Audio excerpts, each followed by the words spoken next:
ni ukuvuga yuko ije kugira ngo ishobore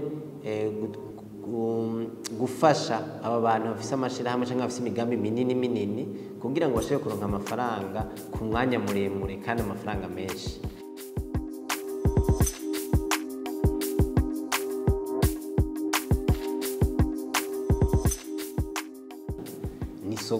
Isoko nkuko muyizi ni ihuriro ry'abagura n'abagurisha. Kw'iryo soko rero ni abagura n'abagurisha imitahe. Mugabo nkuko tubizi kandi kw'isoko hariho ikibanza bateza guhuriramwo, hariho abatunganya ico kibanza, hakabaho n'amategeko agenga ico kibanza. Iyo marché boursier rero bakreye, iyo société bakreye yitwa Bourse du Burundi, ni ishirahamwe rijeje gutunganya ico kibanza abagura n'abagurisha imitahe bazohuriramwo.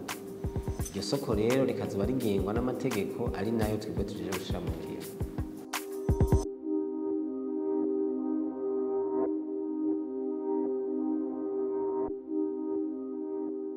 Iryo soko ukuntu rikora ntibitandukanye rwose n'ibisanzwe dusanzwe tubona mu mabanki, kuko uyu munsi turiko turavuga imitahe, nimwumve yuko hariho imitahe iri mu bwoko bw'imigabane abantu bafise mu mashirahamwe, canke imitahe iri mu bwoko bw'amadeni, ico twokwita ama obligation. Ico gihe rero kuri iryo soko abantu bakeneye amafaranga, no kuvuga amashirahamwe, amaleta canke aya makomine azoba afise ubwigenge, araza kw'iryo soko akarondera iyo mitahe. Mu kwirondera rero agurisha ari nk'amashirahamwe, agurisha imigabane asanzwe afise, canke akagurisha utwo duce tw'amadeni bita ama obligation.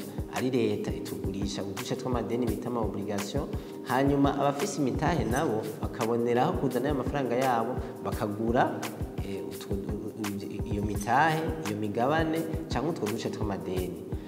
Kw'iyo migabane uyo muntu awuguze yunguka ari uko, iryo shirahamwe ryungutse, mugabo no mu gihe ahomvye naho nyene arahomba. Mugabo yaguze ako gace k'ideni two twokwita obligation, ako gace kaba gafise inyungu ikariko, hanyuma iyo nyungu akazoza arayironka uko umwaka utashe. Ni ukuvuga yuko uyu muntu yagurisha ako gace k'ideni yunguka canke ahomba, wa muntu yagurisha ko ako gace k'ideni ategerezwa kuzobandanya aronka ayo mafaranga yiwe uko umwaka utashe.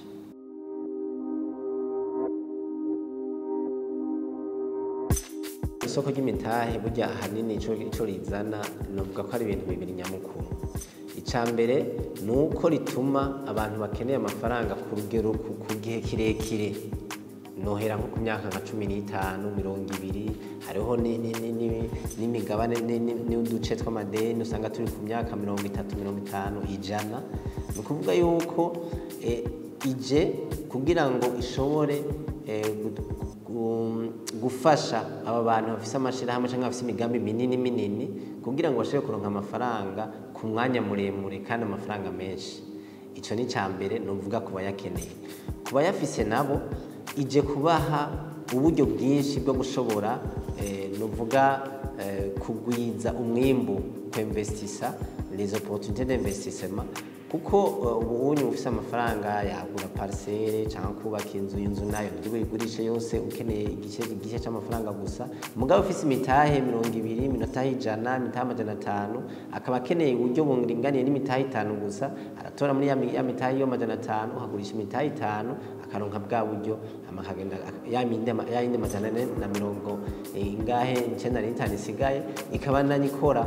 Ni ukuvuga yuko bije kugira ngo abafise amafaranga baronka aho bayashira, abayakeneye nabo bashobore kuyaronka kandi ari menshi kandi ku rugero runini cane.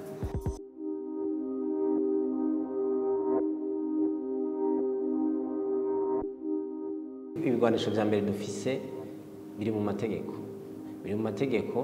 kandi uravye amasoko y'imitahe uko atunganije kw'isi yose yubakiye ku muco, kuko ishirahamwe rigiye kw'isoko y'imitahe itakurikora yakorera mu muco, imitahe yayo ibandanya itituka. irikorera mu muco naho abantu babandanya baryizera, uko baryizera niko batera imbere. Twebwe ibigwanisho rero dufise ni ivyo vyo gukorera mu muco, nivyo bihamagarira abo bose bazoyiza gukora bakurikiza amategeko, gukora mu muco, kubahiriza umugenzawe, no kugira ngo ugize uciye kubiri n'ayo mategeko tuba twashizeho, hariho n'ibihano bikomakomeye bitegekanwa. Kandi isoko y'imitahe ukuntu ibihuza abantu benshi, ukuntu imitahe yaguzwe n'abantu benshi bashoboka, burya amajisho yo gucungera aba menshi. Nta muntu aragenda ngo yinyegeze ahantu akoresha amafaranga uko agombye canke akora ivyo ashaka, aba afise abantu benshi n'abatazi, kuko abagura imitahe yiwawe si bose umenya, hari abantu benshi ubutazi, ugucunga rero ntawumenya.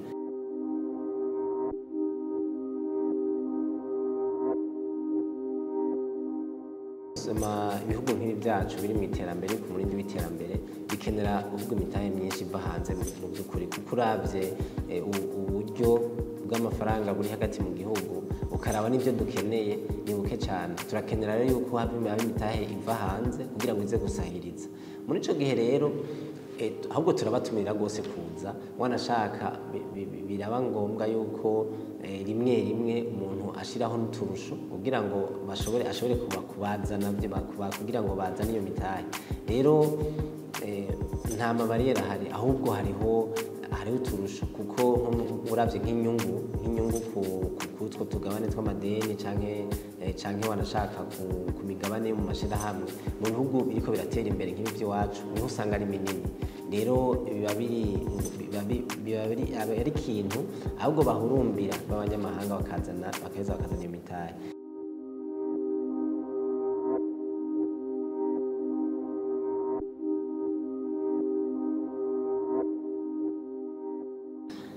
Iri soko navuze ko ari rizana imitahe ku bantu bafise imigambi minini kugira ngo bashobore kugwiza umwimbu.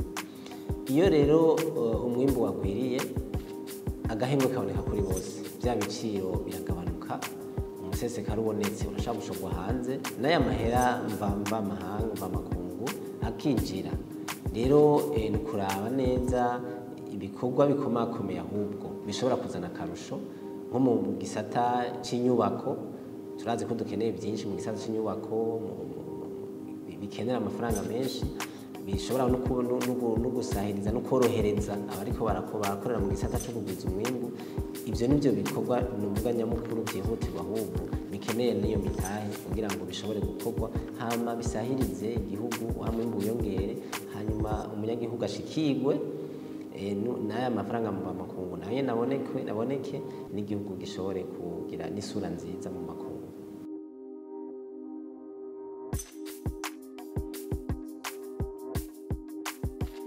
Abarundi burya turi abantu tuzi kwiga n'ingoga. Rero tuzofata umwanya wo kwigisha abarundi bene wacu kugira ngo ahubwo barigire igiwabo mu kuzana imitahe mito, barigire igiwabo mu kuza kurondera amafaranga kuri iryo soko, kugira ngo twese hamwe dushobore gushira inguvu hamwe hama dutere imbere.